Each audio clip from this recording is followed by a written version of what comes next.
we're looking at support material 6 here, and we're covering the finance. We're looking at raising capital, but we're looking at equity. So last week I spoke about bonds. So just to recap what bonds are promises to pay. They're an IOU that we have for a particular company. So let's talk about a business that's wanting to operate and raise capital to buy new machinery. Okay, so it could even be maybe machinery that you're using in your industry. I'm sure the machines probably cost maybe $1 million up in terms of actually capital expenditure, right? Yeah, that's for a cheap one. Okay, yeah, so those machines are very expensive. Okay, and those machines require capital. So now, do you agree, if you don't have the machine, you can't process those materials to sell the finished product? Yeah. So the machine is something that's important in terms of capacity. So that's a little bit of accounting, because you know an asset creates value and the asset generates income. So you know if you've got the machine in the factory, that machine is going to generate a large amount of income from the products that we're going to be selling from the process that we're obviously completing. So when looking at bonds is one way to raise capital. A company will either use their own money, which is equity, okay, which is what we're looking at tonight, or they'll use debt, which is loans, and that's the machinery in terms of the assets. So assets are financed through owner's equity or liabilities. It's financed either with debt or with equity. So last week we looked at the debt side of things. This week we look at the equity side of things. When looking at bonds are loans that the company has issued. Okay, so if company A is going to issue a bond to buy the machine, they're going to have to issue the bond at a rate that's going to be attractive to the bond holders. Right, the bond holders are the investors that are going to be holding that asset for a return on investment. Okay, so when looking at FIN modules don't look at the return side. FIN modules look at the cost side. Okay, so we're looking at how much capital can we raise in terms of financing. That's what we're looking at. So when looking at bonds, you get different types of bonds. Bonds can either be at a premium, or bonds can be at a discount, or bonds can be at the par or the face value. So what is the par or the face value? It's the end amount. Okay, so if I draw a little timeline, okay, you're going to be raising capital today, which is the present value, and then over time, your company, your business, okay, company A is going to pay interest in the form of a coupon. Okay, so we call that a coupon, and that's paid. It could be paid semi-annually, it could be paid annually, it could be paid more frequently. It just depends on how you've structured that contract. Okay, so a bond is a very specific contract whereby you as the company have promised to pay interest in the form of a coupon over a period of time, and then right at the end of the bond, you'll pay an FE. The FE would be the face or the par value. Right, so a bond is like any other time value of money question. Okay, all you have to do is identify the variables, the PV, the N, the I, the PMT, and the FE. That's it. Okay, and the same thing applies in all valuations. Okay, when dealing with a valuation, you're trying to determine value in today's world. Okay, so at time 0. That's what you're trying to do. So when we're looking at bonds, we're taking all the future payments and we're discounting it back in time. So what is the company promising to pay? Well, they're promising to pay coupons, and they're promising to pay a face or par value. So in order to work out the bond price, we need to discount things back in time. So if I discount those coupons and those face value, okay, well, the face value, it's just one amount, and I discount that one amount with all of those other amounts, I'm going to get this, the bond value. And this is the amount of funds, okay, that you would be able to raise if you were issuing a bond, right, in terms of FIN modules. So FIN2701, FIN2702, all of the FIN modules are looking at raising capital and investing it in the business. Okay, so in this particular module, you're looking at raising capital by issuing a bond. And if I'm issuing a bond, I need to know how much I can raise in the market. If I've got a coupon, which is a promise to pay interest, and I've got a face value, which is a promise to pay the final value, okay, the end value. So that's pretty much what a bond is. It's taking amounts and discounting it back in time. Right, so when applying the time value of money, we need to discount things back. So what variables are we going to have? Well, we spoke about the 5. We need to give them names. Okay, so PV represents what? Your present value. Yes, which is the bond price. Okay, the bond price or the bond value, that's how much I can raise today if I issue a bond in the market. But obviously, this will be done in which market? Primary or secondary? In secondary. Primary. Okay, the investment banker is going to help you issue the bond. Okay. Okay, because the company, okay, the company is going to have to approach the bank. Okay, and then the bank is going to help with the issuing of those instruments. Okay, because remember, the bank is the intermediary. Okay, in chapter 1, we spoke about the bank's role in the financial services industry. The bank's role is to create products that they can sell to other customers, okay, or investors, or other businesses even. Okay, so banks sell products to businesses. Banks have to create those products, and that's where those companies come into it. Okay, because those companies want capital. Let's say the company wants R1 billion, okay, to generate a a new product, or to buy a new building or a factory. Okay, so if the company wants R1 billion, okay, that's going to be difficult to raise through a bank. No bank is going to give one company R1 billion as a loan. Okay, that might be very risky. So what does the bank do? Well, the bank says, well, it's risky to raise R1 billion as a loan, but it's easy to sell small loans to businesses, and it's easy to sell small loans to investors. So what does the bank do? They issue a bond on behalf of the company, and that's how they raise capital. Okay, so the company is able to raise a lot of money today, which is the bond price. And then what does the company promise to pay? Interest. Right, so the company, and that's why we call it an IOU. Okay, because you're promising to pay back something over time. So give me the capital today, and then we'll promise to pay it over time. Okay, so what does the company pay? They pay the payments, and what are the payments called? They're called coupons. Right, so the special word for a payment is a coupon. Okay. When talking about a bond. Then you'll obviously have time, which is TN. That doesn't change, it's still the time. You'll still have an I. The special name we give the I is the YTM, the yield to maturity. Okay, that's a bond interest rate. Okay, so bond interest rates are referred to as yields. Okay, the yield on a bond. And then you've got the final FV, and the FV stands for the par or the face value.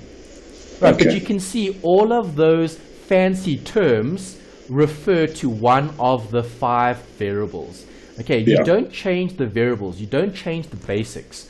So the time value of money principles still apply. You'll have PV, PMT, I, N, and FV. The only thing that you won't have is the words associated with the normal words. Okay, so we'll talk about a coupon, we'll talk about face or par, and that refers to those variables.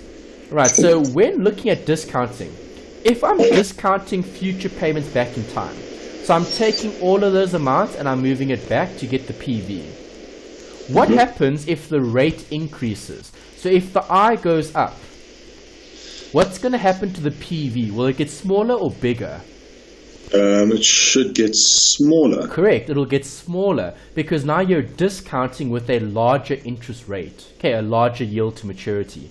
So if I'm looking at an I, if the interest rates are going to rise, the bond prices are going to fall. If the interest rates are going to decrease, then the bond prices are going to increase. Right, so remember we're looking at finance. Okay, we're looking at FIN. So as the financial manager, when would it be most advantageous to issue bonds in the market? When rates are high or when rates are low? When rates are low. Why do you say low? Because then the bond price is higher. Good. And then Okay, so now you're going to have a bigger PV. All right, so when interest rates are low, that's when you want to raise capital because bond prices are going to be high. Okay, so if rates are going to decrease further, those bond prices are going to increase. Okay, if the rates increase, the bond prices will decrease. Okay, so if I'm looking at issuing a bond, okay, the bond market is very, very active, okay, when interest rates are decreasing. When interest rates start to increase, okay, that's a really good opportunity to issue bonds. Why? Because if the rates are increasing, the bond prices are going to decrease. Right, so effectively, you're actually going to be paying less on the loans that you have issued. Okay, because remember, you've issued a loan, it's a contract. You're promising to pay a certain amount every half year, every year, based on the contract. Okay, so if I'm looking at raising capital, you would want to raise capital when rates are at their lowest. If rates are at their lowest, that's a good time to raise capital by issuing a bond. Okay, because bond prices will be very high, and we're looking at raising capital. Okay, we're not looking at the investment side of things. Okay, for the investor, it will be the opposite. Okay, for the financier, okay, the person raising capital, you would want the rates to be low. Okay, because of what we mentioned here, the inverse relationship between the interest rates and the bond prices. Okay.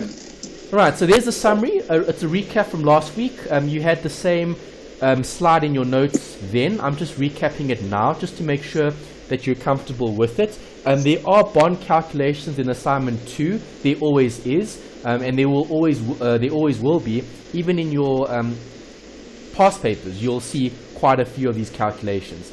Keep it simple. Don't overcomplicate it. Just remember the variables. You're trying to find these things. And then once you've got the variables, what do you use to get the answer? Calculator. Correct. Okay, you use the financial calculator.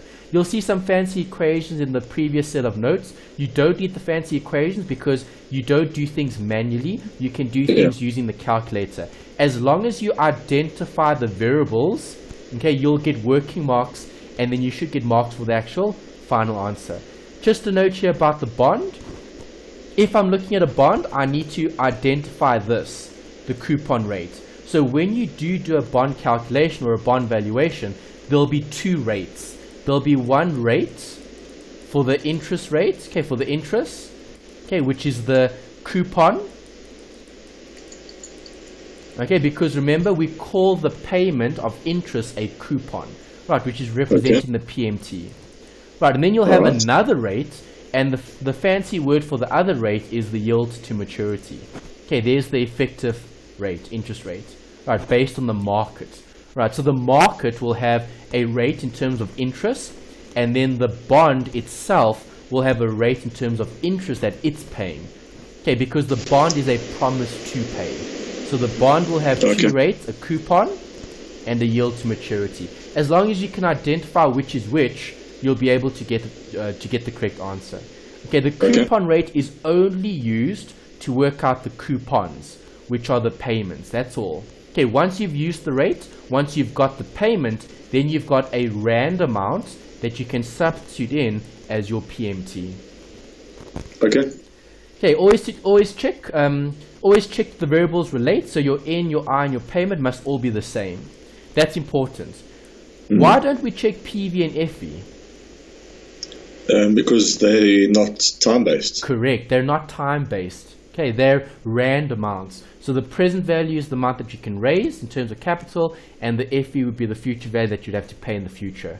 Right, N, I, and PMT, as you said, are time-based, so those you need to check. If it's quarters, everything needs to be quarterly. It needs to be payments per quarter. It needs to be effective rate per quarter if you're dealing with quarters. The most important variable would be the payments, because that's part of the agreement. Right, the bond is a contract that's going to be issued in the market, and that payment is going to be specified as part of the contract. So if we had to change the payment, that means we're going to have to restructure the bond, right? Which creates a problem. Okay, so when focusing on bonds, you tend to look at the payment more than you would look at the N and the I. And then it's easy to convert the I to the payment, and it's easy to convert the N to the payment. Okay, but we'll use the payment as the reference point. Okay, so if the payments are quarters, everything must be in quarters. All right. Right, let's just recap from last week. Okay, we will look at the revision next week. So when I do the mini crash course next week, I'm going to take you through the last few chapters from beginning right until end, obviously with a focus on the calculations rather than theory. Okay, theory is important, but the workings carry a large portion of the marks in the exam. Right, so these last two sections are key in doing well in the assessment because it's application of time value of money. When we covered study unit 3, the last 2 or 3 slides talked about application, and we mentioned bonds and we mentioned shares when we covered time value of money. Now we're using those skills from TVM and we're applying it to different applications. So either bonds, which is debt, or tonight, which is equity. Okay, so stock valuation, equity. That's the focus. All right. First bit is calculations, basic calculations. So I need to know if you can still use that financial calculator to calculate certain amounts. So the first practice exercise is calculating the PV of the following monthly cash flows. Okay, if you've got cash flows that are the same, what am I going to be using on the calculator? PMT. Correct, because this is an annuity. Good.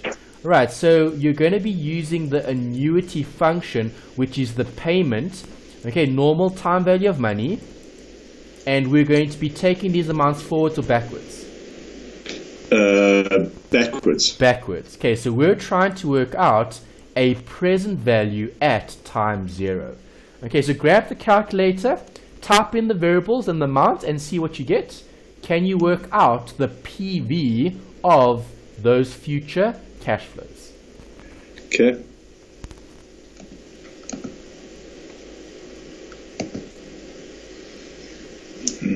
I get 40,568 rand and 34 cents. Okay, did you put those variables in? N is 5, payment is 7, I is 12% divided by 12, because everything needs to be in months, okay, because these were monthly payments, right, monthly cash flows. So if they're monthly cash flows, I need to convert this into months. So we've got I12 if we just divide it by 12. Right, if you solve for PV, let's check, you get 33, no, not quite. Yeah, no, I recalculated because I put 6 terms instead of 5. Oh, okay, be careful. Yeah, how many payments do we have? 5 payments. 5 payments. Okay, so T5 would be the N. Yeah, see, I looked at T5 and I said, okay, five periods, and then I added the T0 as an extra. Oh, okay. Yeah, the T0 isn't a period. T0 is actually now. Yeah. Okay, it's just the point in time that we're referencing in the calculation. Yeah. Okay, so maybe just the tip, always look at the number of payments that you've got. Okay, because I've got how many payments? 5, so N would be 5. Okay. Okay, just redo it and see if you get that answer. Okay, I'll put the answer back up. See if you get this one. 33,974 and 2 cents. Perfect. Yeah. Okay, good. So that's the present value. So what are you doing? You're taking future amounts and you're discounting it back in time. Yeah. Okay. Do you agree you could actually work this out using the cash function? You could use net present value to work this out. Okay, I want to show you that. Okay, so you could have used cash flow. Right, so if I put in 0, and then press CF, then put in 7,000, press CF, and do that 5 times.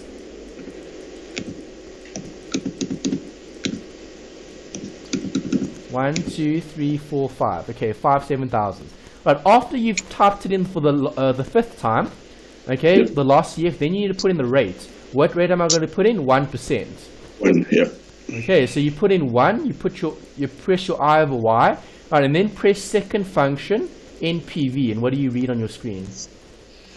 Should be the exact same answer. Yep.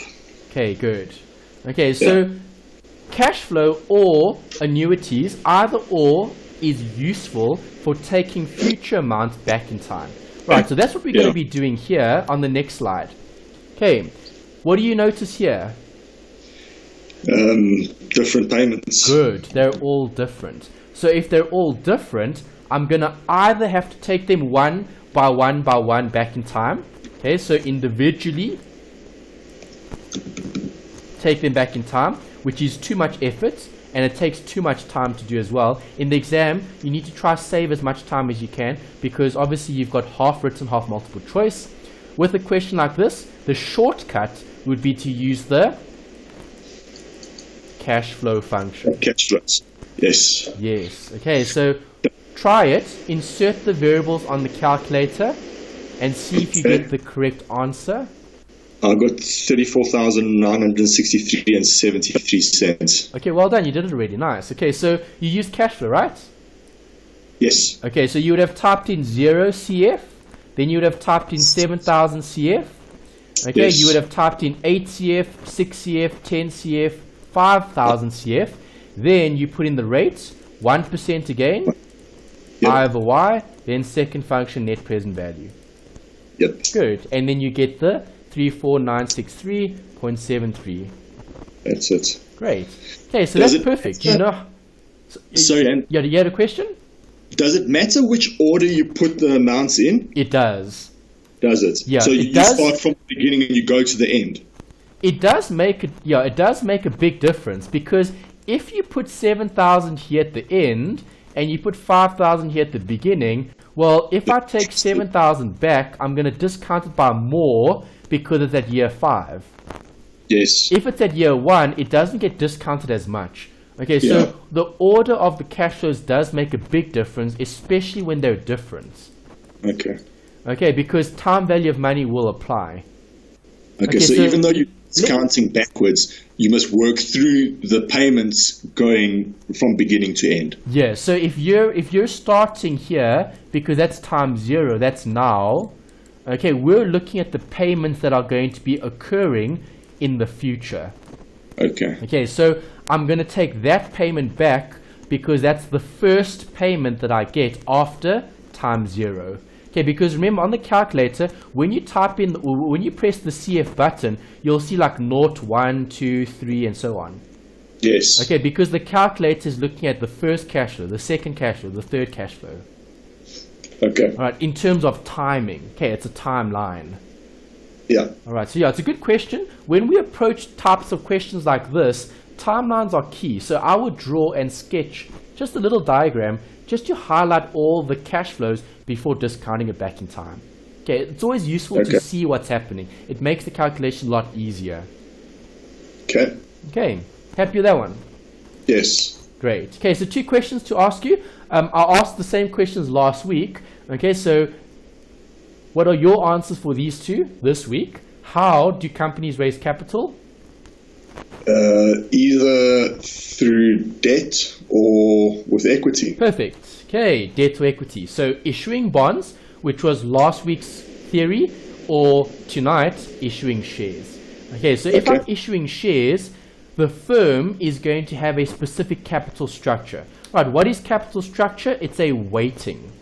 It's a percentage of. All right, so firms or companies can either use more debt or more equity. It just depends on the company's risk. All right, so I've asked you this question before in terms of your business. Okay, does your business use more debt or equity to buy assets? It's generally split even. We put down large deposits. Okay, so it's more 50-50.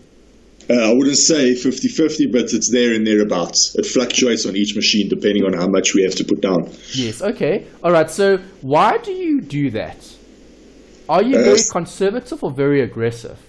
Conservative. Yes, okay. So capital structure for a firm gives us insight as to how risky the firm is in terms of taking on risk.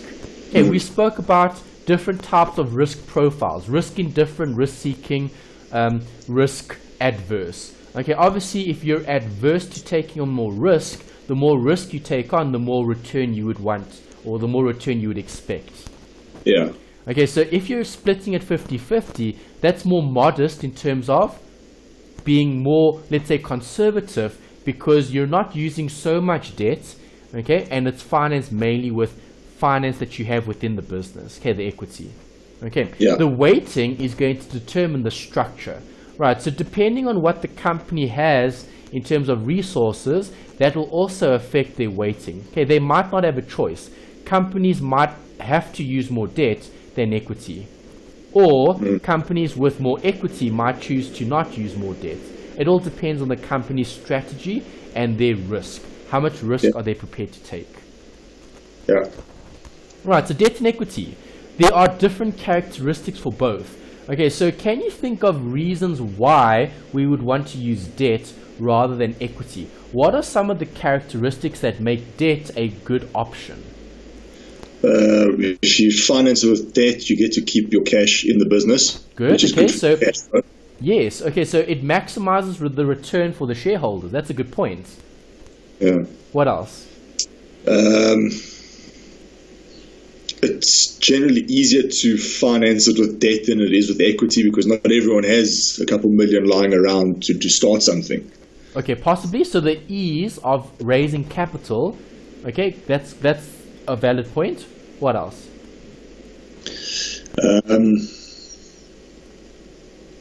Think about taxes. Tax. Yeah, you can deduct taxes as well. What tax can you deduct? Isn't it? The interest, isn't it? Yes, the interest is tax deductible, so long as it's part of business's operations, yeah. Okay, so other things to consider, there's a specific term. Do you agree, once you've paid back that loan, the machine is still yours? Do you agree? Yes. Once you pay the loan off, the machine is yours. Yes, Anthony. Can you hear me, Anthony? Yeah, I can. All right, sorry, we broke up there. Okay. Yeah, once you pay it off, it is yours. Yes, okay, so once you pay off the loan, the asset is yours. There's a specific term.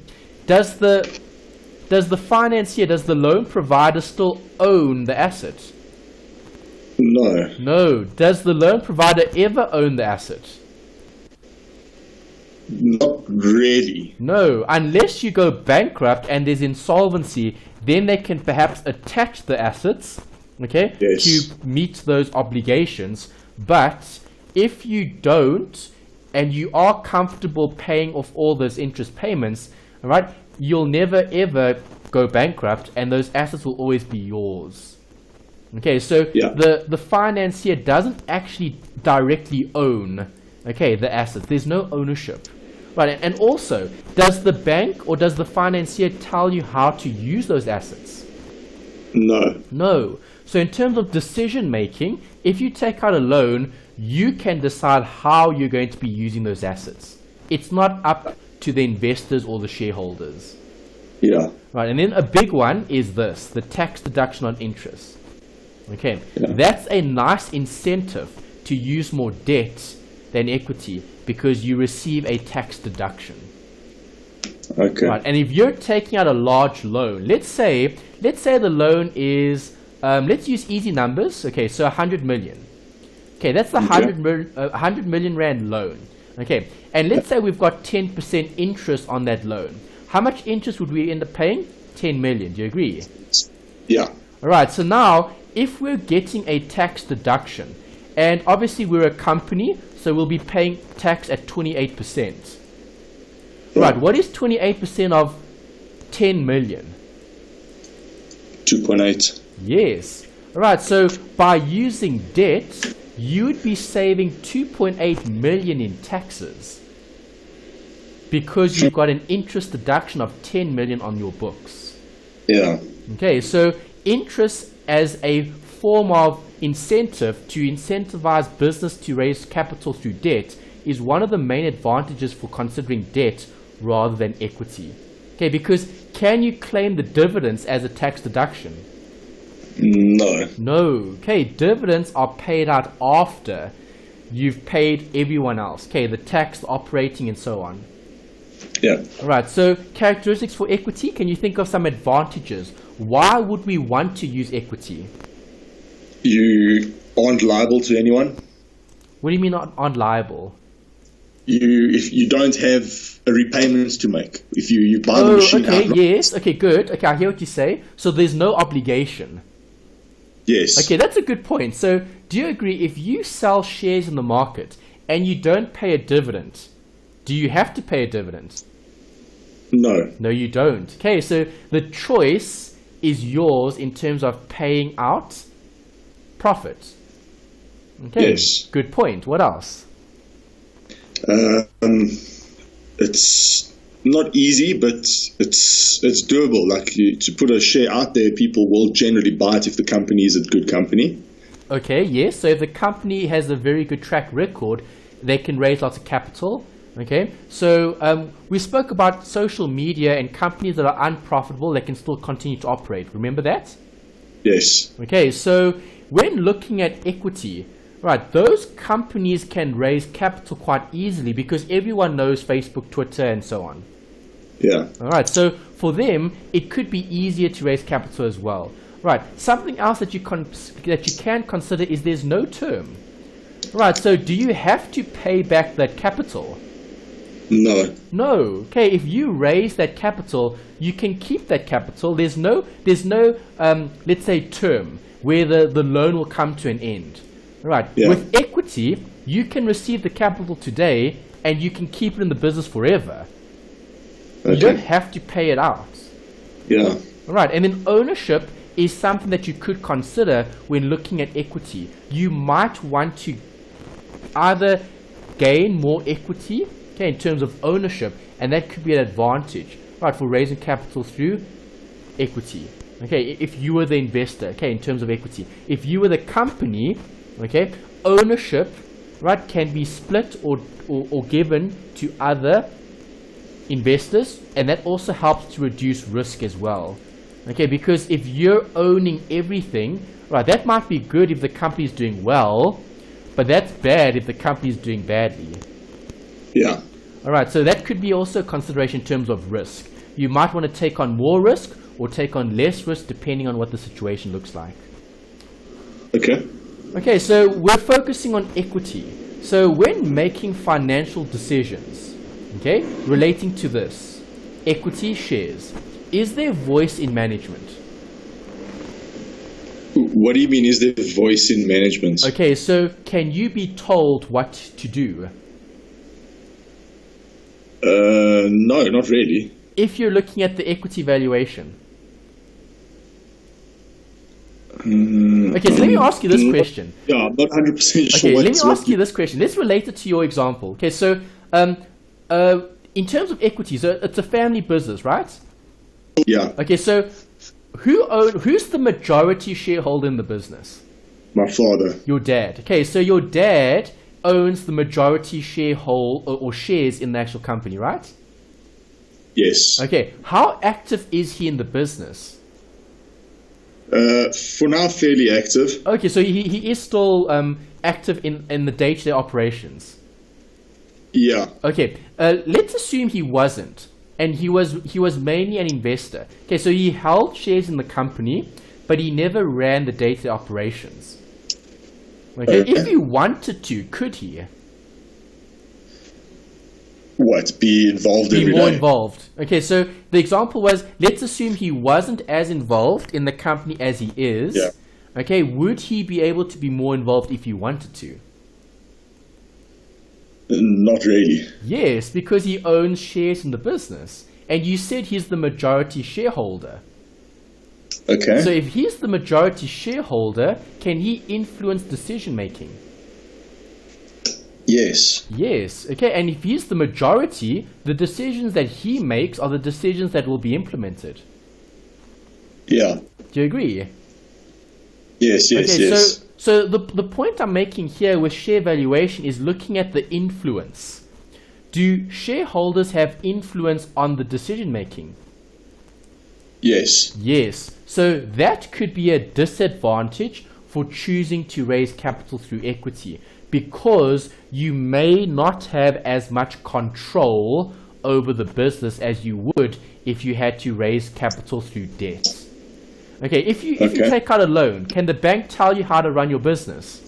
No. No. Okay, but if you give the bank shares in your business, can they tell you how to run the business? Yes. Yes, okay, because then there's the AGM.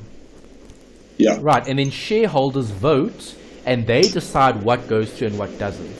They have the ultimate say. Obviously, they've got directors and a board of directors as their agents. Okay, we looked at the agency problem.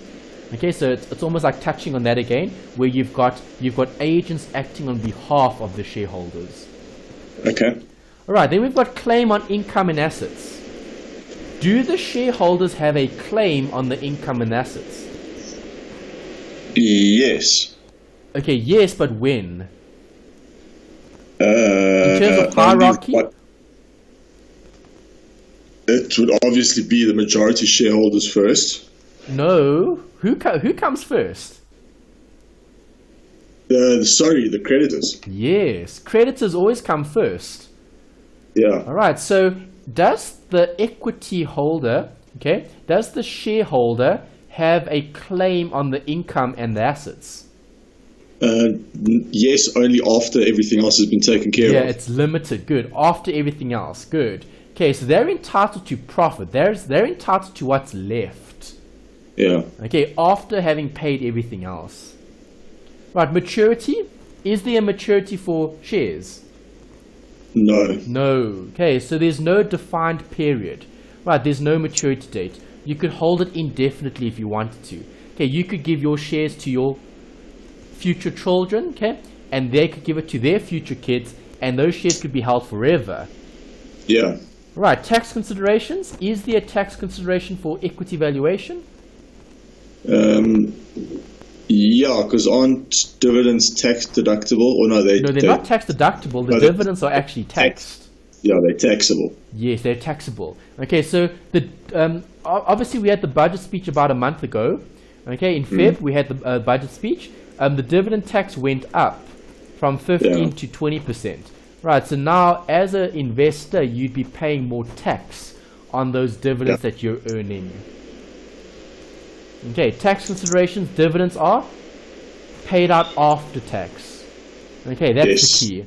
Okay, we're looking at the finance. So the finance would be pay out a share of the profit in the form of tax before distributing any dividend to the shareholders. Okay. Right, then we've got a note about ordinary and preference. You get two different types of shares. You get ordinary shares and you get preference shares. This is a little bit of accounting. Okay, when you did 1601, we covered the actual accounting of ordinary and preference shares.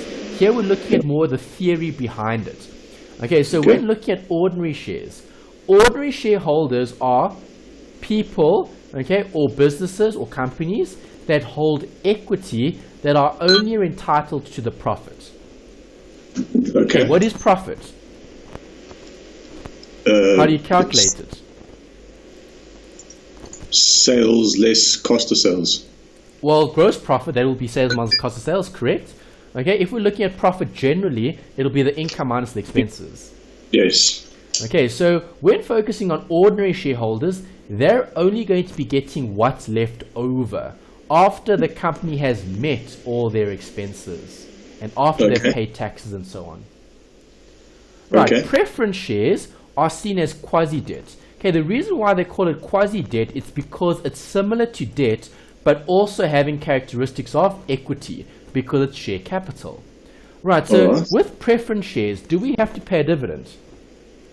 Yes. Okay, yes, the dividends are fixed. All right, and you obviously get different types of dividends. So it could be cumulative or it could be non-cumulative. It all depends on the type of equity you're selling in the market.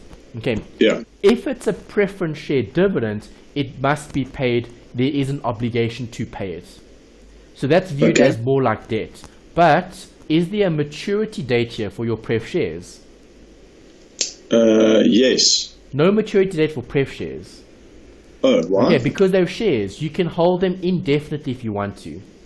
Okay. Okay, so with preference, it just means that you take preference in terms of the payout. So the preference shareholders are almost seen as like a second or a higher, let's say a higher valued shareholder, because they're getting preference to the profits rather than the ordinary shareholders. Okay. Right, so what else do we need to consider? Well, voting rights, a proxy, dividends, and those are some financial issues that directly relate to equity. What is a proxy? I'm not 100% sure, Anthony. Okay, a proxy is when you nominate someone to vote on your behalf. Okay, alright. Right, Yeah. so if you've got shares, do you have voting rights? No. Yes, you would if you hold shares in the company. If you hold shares in a gold company, you can vote on what they do. Yes, you would be invited to the AGM. Every year, you'll get a notice for the annual general meeting that you'd be entitled to go to. Okay. Okay, so you've probably received some invites because you're familiar with that process. Yeah, I just never thought that I could actually go there and... Yes, of course you can. You're a shareholder. You own a piece of that company. Yeah. Right, so you can actually go to those meetings, and when they have a vote, you can raise your hand and you can vote either for or against. Okay. Right, because you have that what's the word? Voting rights. You have that right. You have that benefit, if you can call it that. Yeah. Okay. It's a benefit, but it's also a responsibility. Yeah. Okay, so you should actually, if you can, try go to those things. They're quite interesting because it allows you to see what the company is actually doing. Yeah. All right, and obviously, with more shares you hold in the company, the more important you become as a shareholder. Mm-hmm. Right, so a proxy is what? Someone who you nominate to vote on your behalf. Okay, so normally if you don't attend those AGMs, right, depending on what the voting rights are for your shares, right, you might or might not have to vote for a proxy. Okay, you might nominate someone to vote on your behalf. Okay. Okay, sometimes you might even give the directors of the company your rights, okay, in terms of making decisions on your behalf. Okay, it all depends. Okay, but the voting rights give you an entitlement to make decisions in the company, right? And a proxy is someone who would vote on your behalf. Okay. Right, a dividend, you should know what that is, right? Yeah, that's... Okay, payout of profits. Okay, something that's important is the word payout. It gets spoken about more and more and more in finance. Okay, a portion of your profit. Okay, so profit is either going to be paid out or it's going to be retained. Yeah. Right, so if it's retained, it's kept in the business. If it's paid out, it's paid out in the form of a dividend. Okay. Right, a little bit more theory, raising capital. We spoke about IPOs in chapter 1 and, it was chapter 1. Chapter 1 was the primary and secondary market. Okay, and now we're discussing it again here in this chapter. Okay, so in chapter 1 and in this is chapter 5, I think, if I'm not mistaken. Or 6. No, it might even be 7. Study Unit 6. Study Unit 6, that's it. Perfect. Study Unit 6. Alright, so an IPO is when we first list. Do you agree? Yes. Okay, so when we first list, remember we're focusing on raising capital. Right, the business. Okay, so let me ask you this. Your company is public or private? Private. Correct. Okay, so as a private company, do people know about your business? No. Well, they know about it, but they don't know about the business, how it runs and the finances and stuff like that. Okay, obviously internally not, because it's a private business. Okay, so you don't report your information to the market. Okay, so if it's a private business, do they need to report to the market? No. Okay. No. If you wanted to, okay, what is the name of the business? Is it Eiffel? EIFFL? Eiffel. Yeah, Eiffel, like it's in Paris. Okay, your email address is Eiffel, right? Yes. Okay, so Eiffel is the name of the business. Eiffel Engineering, yeah. Okay, so Eiffel Engineering is the name of the business. If you wanted to take your business public, okay, so what does that do? Well, now Eiffel would be listed on the JSE. Right, would it be easy or difficult to sell or to raise capital? Easier. It would be easier to sell shares once you've listed, but now you need to list. So is it easy or difficult to sell capital in the markets? It's difficult. It's difficult. Okay, because do you agree, no one really knows what Eiffel Engineering does? Yeah. The broader public. Okay, so who do you approach to help you with that process? Banks. Yes, like large commercial banks. Okay, the investment bankers deal with this. Okay, because why? They're focusing on this, investing. Right, because they've got potential investors that want shares in your company. Okay, so Eiffel Engineering. Okay, so venture capitalists could also be used in terms of raising capital. Right, and an IPO is when you first list on an exchange. Right, in order to do that, you need to market and advertise. So the marketing and advertising that you do is called the prospectus. Okay, the prospectus is the listing, okay, the details regarding the listing. Right, so when a company first lists on an exchange, they're going to have a prospectus, and the prospectus is going to give everyone a perspective on the actual company. What does the company do? How much assets does the company have? What does the company sell? What are the annual sales, the revenue? Okay, what are the expenses like? Okay, all of that is going to be described in the prospectus. And then investors are going to decide on how much to pay for those assets, okay, for those companies.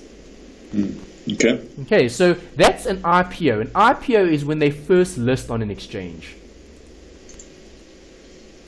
All right, happy with that? Yep. Okay, so when looking at the JSE, if you're looking at selling equity, would it be a good idea to eventually take a company public? Yeah. Yes, but it comes with its disadvantages as well. So advantage would be now you've got the whole world being able to buy shares in your company. So that means, do you have more capital or less capital? More. You've got more capital. Right, you can approach anyone, anywhere, okay, who wants to buy shares in your company, and you'd be able to raise capital. Yes. Right, so if I'm looking at raising capital in the market, it will be easy. But the disadvantage is? You have to be very transparent. Yes, very good. Okay, transparency is the biggest factor because you have an obligation to the public. So do your statements have to be audited? Yes. Yes. Do you have to meet certain deadlines in terms of reporting the information?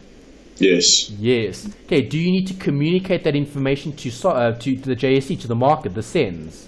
Yes. Yes. Okay, so all of that needs to be communicated. So the regulation is a lot stricter, okay, when companies list, okay, because they have an obligation to the market, because now they're raising huge amounts of capital in the market, and they're responsible to the market. Okay. Right, so when looking at stock valuation, okay, we're looking at the efficient market hypothesis. I think this was one of your assignment questions. For which one? The second assignment? For the first one. I think we discussed this, if I'm not mistaken. Efficient market hypothesis. It looks familiar. Okay, but I'm going to discuss it now again, okay, just to mention it. Okay, so if I'm looking at an efficient market, okay, do you want information very quickly or very slowly? Quickly. Very quickly. Right, so markets that are efficient are fast. Speed is everything. Okay, you don't want the price, okay, with a delay. You want the current price right now. Yeah. Okay, that's efficient markets. Okay, so markets that are efficient are fast. And information is also going to be affecting those market prices very quickly. Right, so let's say if the director, or not the director, if the CEO decides to step down. Okay, give me a big company on the JSE. One of the banks, ABSA. Okay, ABSA, fine. Right, so if the ABSA CEO had to announce that they're going to step down, Yeah. Is that going to affect the price of the equity? Yes. Yes, it would. All right, so it'll either be positive or negative. So if the market likes the CEO, the price will fall. If the market dislikes the CEO, the price will rise, because then they're happy to see the CEO leave. Yeah. Okay, so it depends on the market, but that creates an efficient market. Okay, so you've got different markets. Are these primary or secondary? Those are primary. These are secondary. Okay, what is the primary market? The primary market is the stock market, isn't it? No, secondary market is the stock market. Primary is when you first list on the stock market, and who helps you to do that? The banks. The banks. Okay, so banks and company.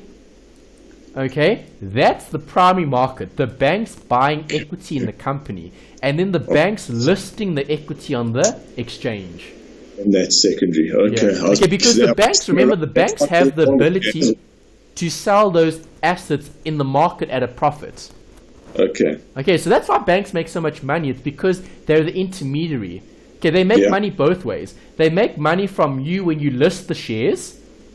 Okay, so when you list the shares, so for example, okay, so this is how it works. Right, if you want to raise capital, okay, let's use your example, Eiffel. Right, so if Eiffel wants to raise capital in the market and you want to list on the JSE, okay, the bank is going to charge you a commission for doing all the due diligence and all of that stuff, okay, to get your shares listed on the market. Okay, so they're gonna charge you a commission, right? And then the banks are going to sell the shares that you've listed with them on the exchange. Okay, they're going to list those shares on the exchange, and then they'll get a commission. Okay, there'll be a charge for doing that. Okay, so when people wanting to buy the shares, it's commission driven. Right, it's commission driven. Banks are commission driven institutions because banks make a large amount of their profit through fees, bank charges, fees, commissions, and so on. That's their primary source of income. Okay, so bank charges, fees, it's the ability to transact. Okay, we spoke about their role in chapter 1. The bank's role is to create a market for companies to raise capital. Okay, and these are the markets where they raise capital. Yes. Right, and it's driven by fear and it's driven by greed. Right, so if people are fearful, are you going to be able to sell your shares at a very high price?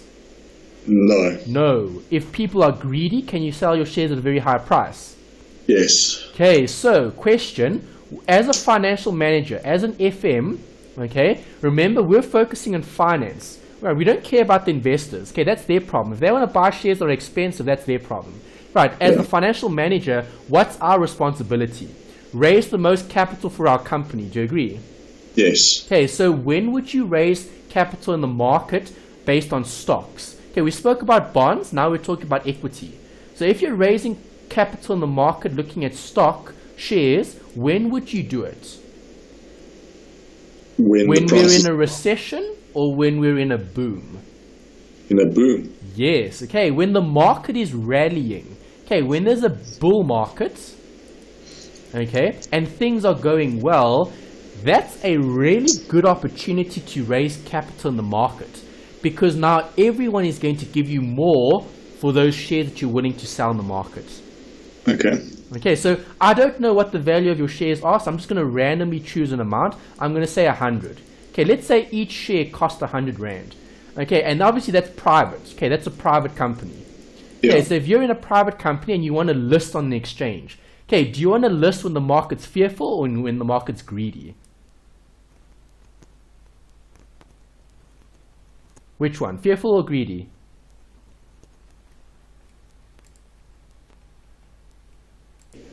Alright, so if your company's shares are worth 100 Rand a share and you're going to be listing them in the market, do you want to list when people are greedy or when people are fearful? When people are greedy. Correct. Okay, because now you can sell those shares that are 100 Rand per share at 200 or 300 Rand a share. Yes. Okay, because you're raising capital in the market, you're using the exchange. Okay. But if people are fearful, they're not going to spend more. They might want you to sell it at a discount. Yes. Okay, so shares can be bought and sold at a premium or at a discount. And that's what we're looking at here. Okay, we're working out this, the present value. So what do you think the variables are going to mean for a share valuation type question? You're still going to use time value of money, except you're going to give these variables different names. Right, so let's start with present value. What would present value be called for a share valuation type of situation? Probably current share price or something like that. Yes, current share price, because that's what you're going to be looking at in terms of selling to raise capital. Okay. Right, so you need to determine what are your shares worth today. Right, if your shares are worth a lot, then you can raise more capital. If they aren't, then you can't. Right, what do you think the payment is going to represent? Probably the dividends or the interest. Perfect. Yeah, the dividend. Okay. There wouldn't be interest here because it wouldn't be a loan. Yeah, the loan would be interest. Yeah. Okay, is that all right? Yes. Awesome. Okay, future value would be what? The future share price. Or Good. Nice. Okay, so the price that you expect the share price to be in the future. Good. N? That stays the same, I N assume. would stay the same, the term. Well done. And then I? Interest. Not interest. It's not equity. Sorry, it's not debt, it's equity. Yeah, so that would be dividends again. Not dividends, it'll be return on equity. Okay, or discount rates, or return in general. Alright, so those are the words, those are the terms that we're going to be using when referring to those values. Okay. Right, so our job is to pinpoint the correct variables. Once I know what the variables are, I plug it into the calculator, I solve, and I get the correct answer. Okay. Okay, so let's try that. I've given you the first method. Okay, so method number 1. I should have labeled this. Okay, I'm going to put a 1 there. No growth. Right, so if I have a share that doesn't have any growth, like this one, are those dividends growing? No. No. Okay, so the company might be growing, right? But the dividends are still 100, 100, 100. Right, so are those dividends constant? Yes. If they're constant, then what am I going to use? Payments. I'm going to use the annuity function. Yes. Okay, the payments.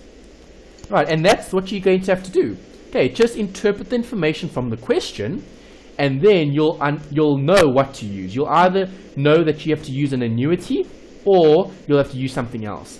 Number 1, no growth. You use a normal annuity where you've got the payment. Okay. What happens if there is growth?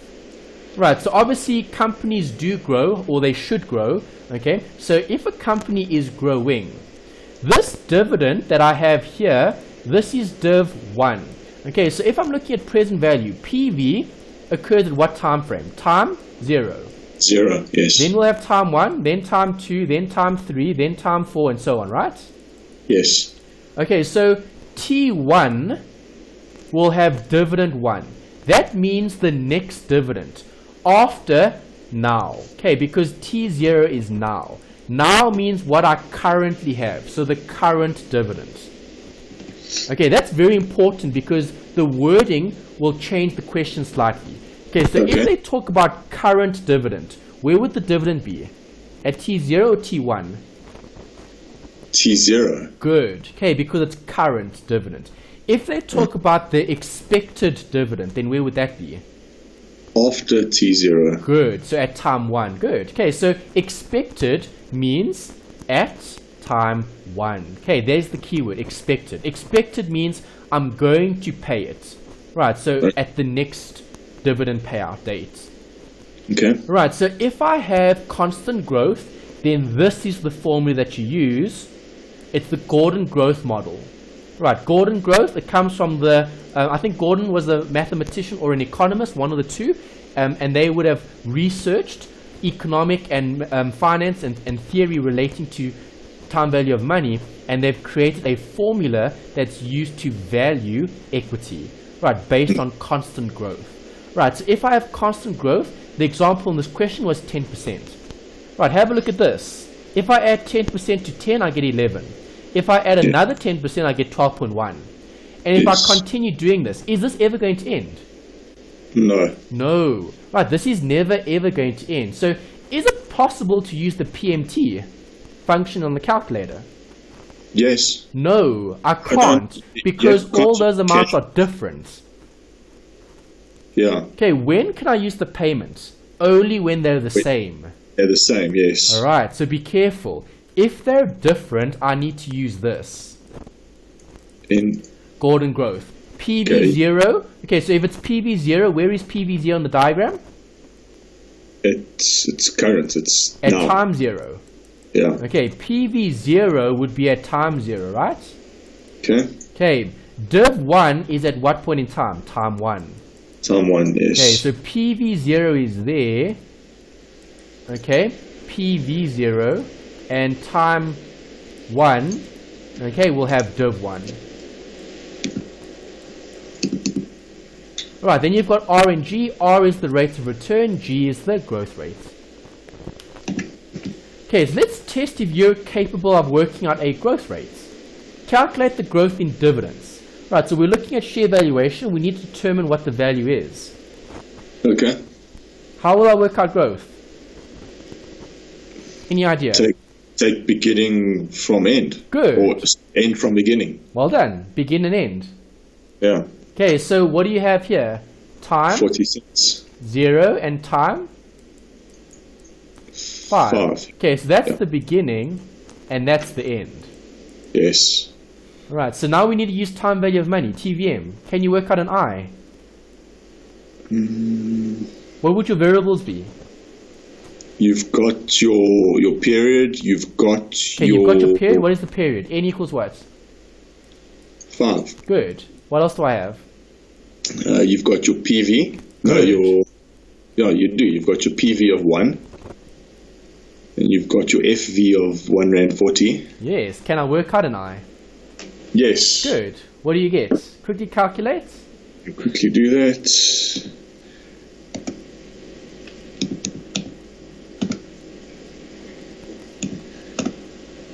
Okay. Oh, it says no solution. What did I do over there? Okay, yes. You're getting no solution. Why? Because of signs. Right, you need to put in a plus, okay, or a minus to represent the cash flow. Okay, so when you watch last week's video again, you'll see I talk about plussing and minusing there as well in terms of the sign. The calculator can't think. So the calculator gets confused when you put pluses in because one must be an inflow, one must be an outflow. Okay. Okay, so if I'm looking at FV and PV, it doesn't matter which one you make negative. You need to make one of them negative. So if I leave that as a plus, I need to make that as a minus. If I make this a plus, then my answer will be a minus. All right. Or a plus minus. It doesn't matter which one you make minus. Right, but make one of them negative. Okay, I got 6.96. Okay, let's check. 6.96 is correct. Good. Okay, that's pretty right, so simple. what is the growth rate for this company? 6.96. Yes. Good. Happy? Yes. Great. Right, next consideration. Example number 1. You expected the next dividend payout for company A to be 5 Rand per share. Okay, so what dividend is that? Div 1 or Div 0? That is Div 1. Good. Okay, because the keyword says expected. So we already know that's Div 1. Right, you expect constant growth. As soon as I see the word constant growth, what formula comes to mind? Annuities. Gordon growth. Oh, yes. Okay, Gordon growth. So I immediately write down the equation PV equals div 1 over R minus G. Okay. What is the required... you expect constant... Okay, the growth is how much? 10%. Yes. And the required return is 18%. Okay, what is div 1? 5 Rand. 5 Rand. So what would the company's value be? Let me quickly calculate that. 5 divided by 0.18 minus 0.1. I get a value of 62 Rand and 50 cents. 62.50? Perfect. Yes. All right. So what does that represent, Nino? Would that not be the share price that you offer? Yes. Okay. So if you had to raise capital today based on the expectation, okay, so based on a constant growth, based on a required return, based on a dividend of 5 Rand, you would expect to sell those shares at 62 Rand 50 in the market. Okay. Okay, that would be fair value, right, for those shares in Company A.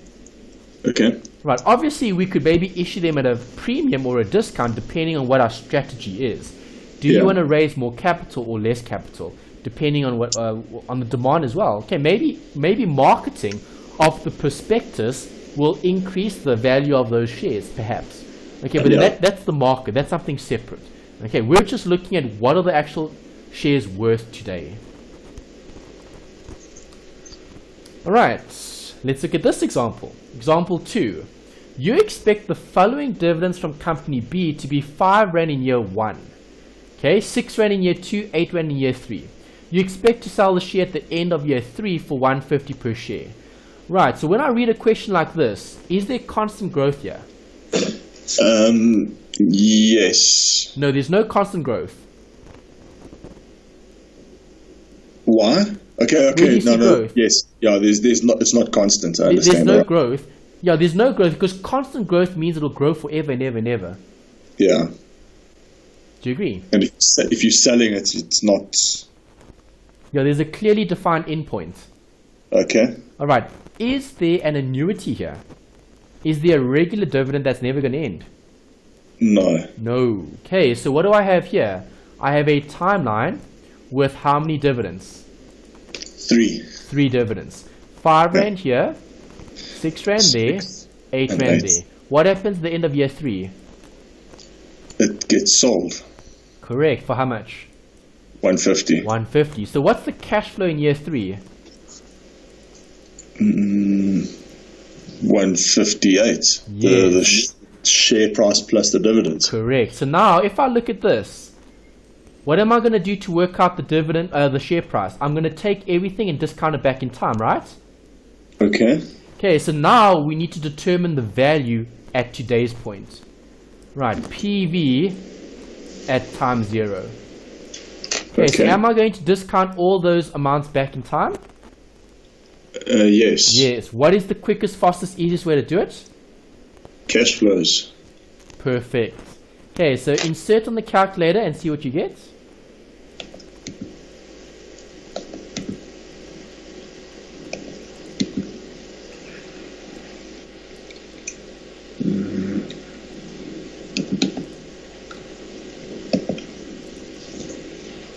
Okay.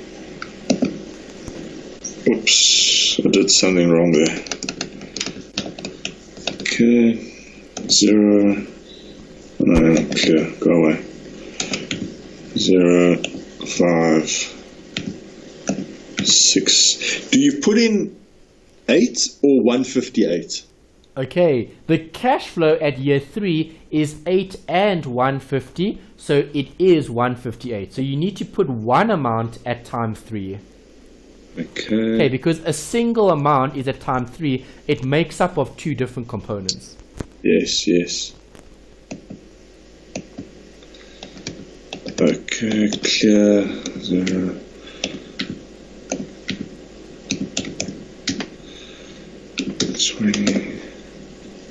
Okay, and we are looking for net present value, NPV, second function NPV.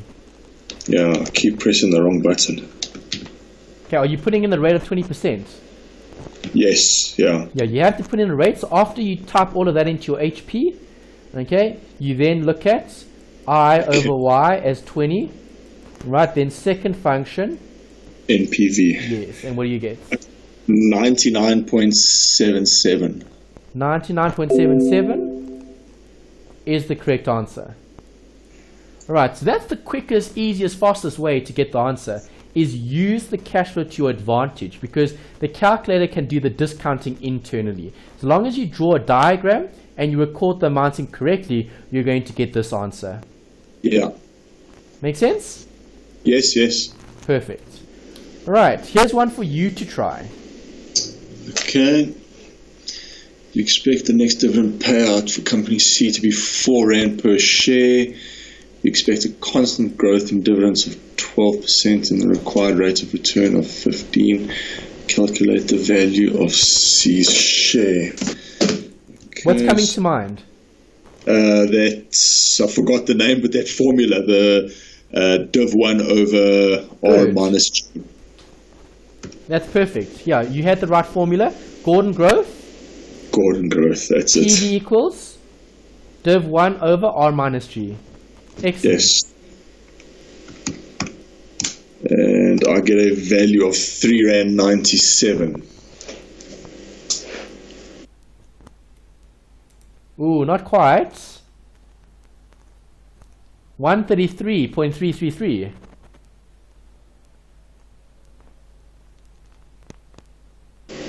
Shit. 133.333. Okay, no, I did something wrong there. 4 divided by... Okay, when you use equations, what must you use in the calculation? Decimals. Yeah, no, I did something wrong there. I think I might have left out a number completely. Oh. Okay, but are you using decimals? Yes, yeah, I am. Okay, yeah, be careful. And maybe, if you're not getting the right answer, maybe put a bracket here as well, just in case. Some students forget to put a bracket. Yeah. Okay, then BODMAS applies, then the calculator won't give you the right answer. Yeah. Okay, so if you put the bracket, then the calculator will do things according to what we've got it there. Yep. Okay, happy with 3? Yes. 133.33. Yes. Good. Right, what about this one, Okay, you expect the following dividends from company D to be R3 in year 1, R5 in year 2, 6 in 3, 5 in 4, and 7 in 5. You expect to sell the share at the end of the year 5 for $185 per share with a required rate of return of 25%. Calculate the value of the share. Okay, so you're going to use cash flows there. Perfect, good. So I've given you a timeline for a reason, because with questions like this, the best thing to do is just to plot all the dividends on a timeline. Draw it. Once you've got it, then it's nice and easy to work out. Yep. Okay, so see if you can get the right answer here. Okay.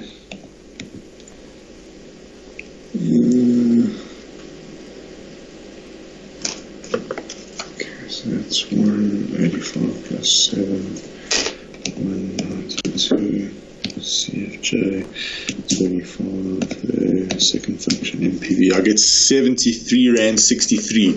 73 Rand 63. Let's check if you're right. Ooh, wrong button. Escape. There we go. Alright, 73.63. Perfect. Nice one. Well done.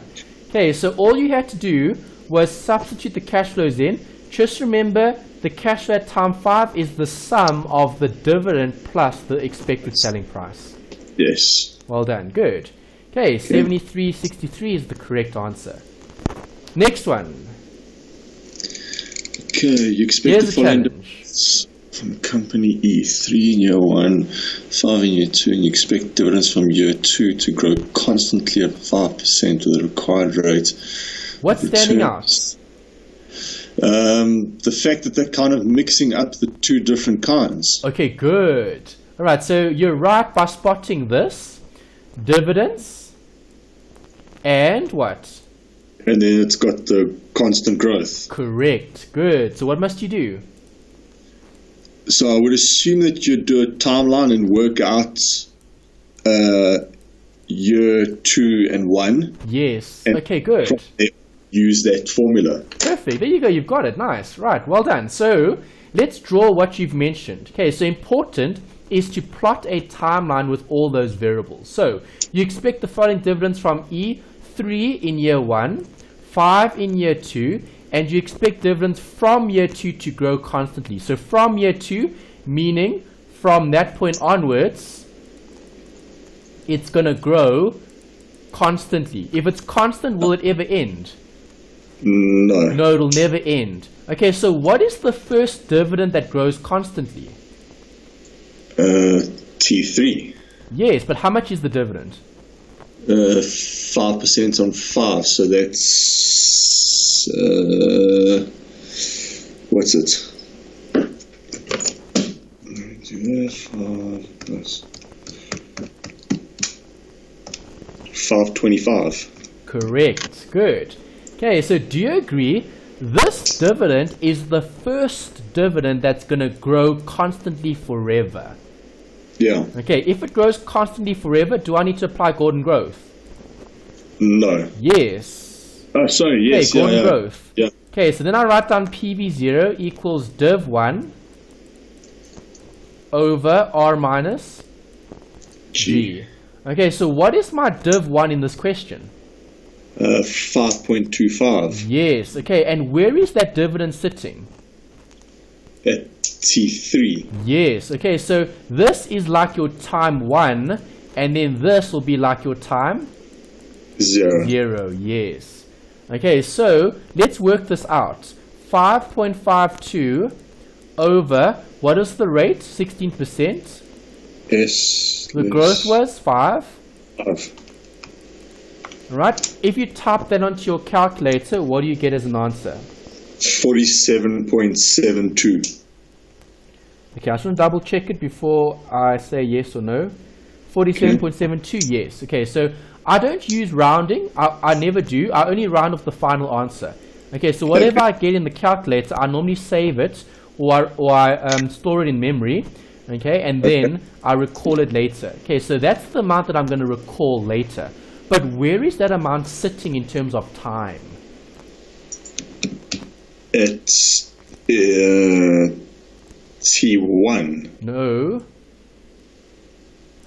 Present value times 0. It's times 0, which is T2 in the whole thing. Yes.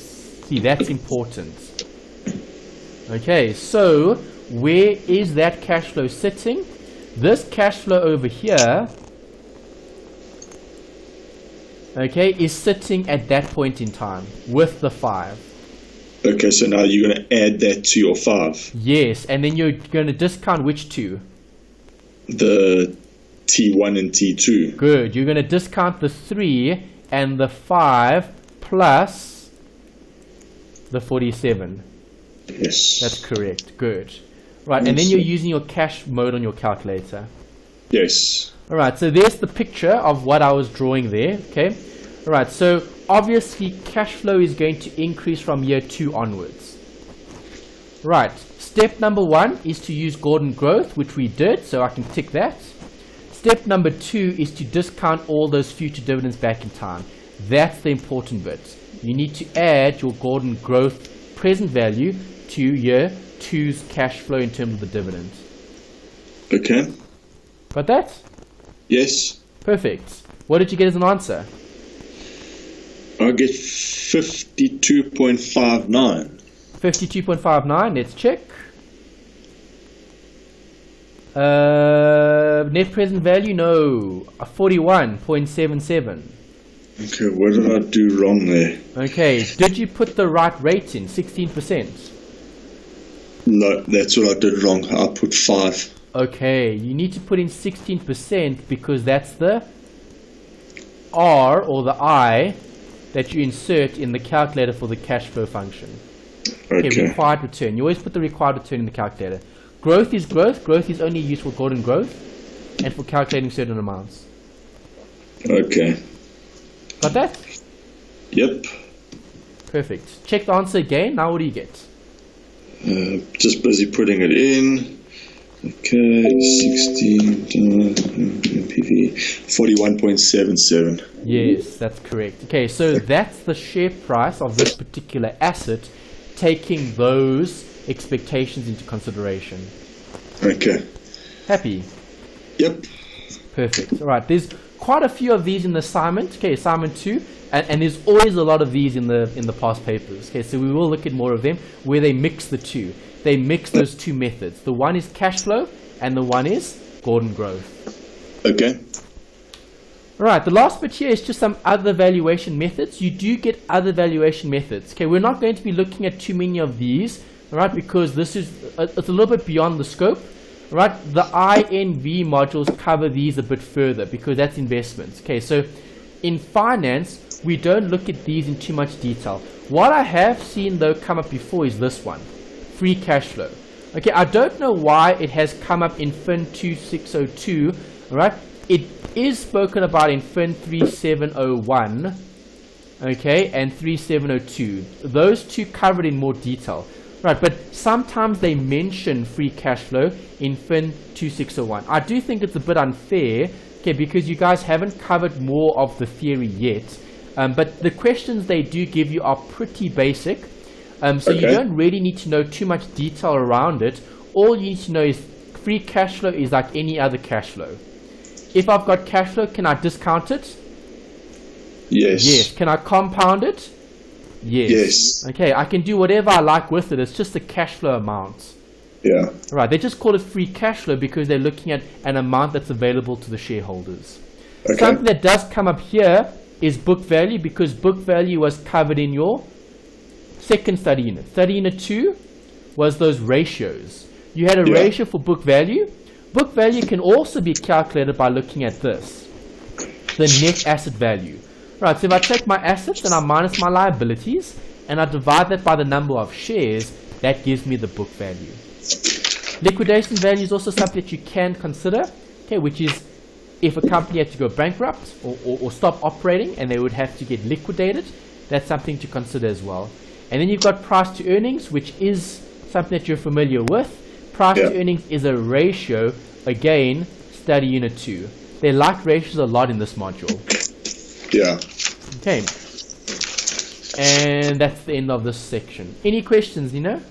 No, I'm good. All right, excellent. Okay, you did really nicely with those formulas. Just remember, you don't get a formula sheet in the exam. So you're going to have to learn those equations, and you're going to have to remember them, because in the exam you'll need the Gordon growth. Okay, you've got the calculator, so you don't have to remember time value of money equations. You can just practice using the calculator, but you are going to have to remember that Gordon growth equation, because it won't be given in the exam. All right, so this one is an important one. One to make a note of in terms of studying the formulae, because it is used often. Gordon growth. Okay. Right, and then that's it for tonight. So next week is assignment 2 week. I'm going to take you guys through that assignment. We'll practice. We'll do those examples as practice for the actual semester as revision as well. Before the assignment, sorry, I've got the revision week. So let me just correct that statement. Okay, next week is summary week, revision week, mini crash course week, and then the week after is the assignment. Okay, so so you've got 2 weeks notice in terms of trying to fit in those 20 questions or so for 2 weeks' time. Right, it's good practice. That's the best way to get better at these calculations. Yeah, definitely.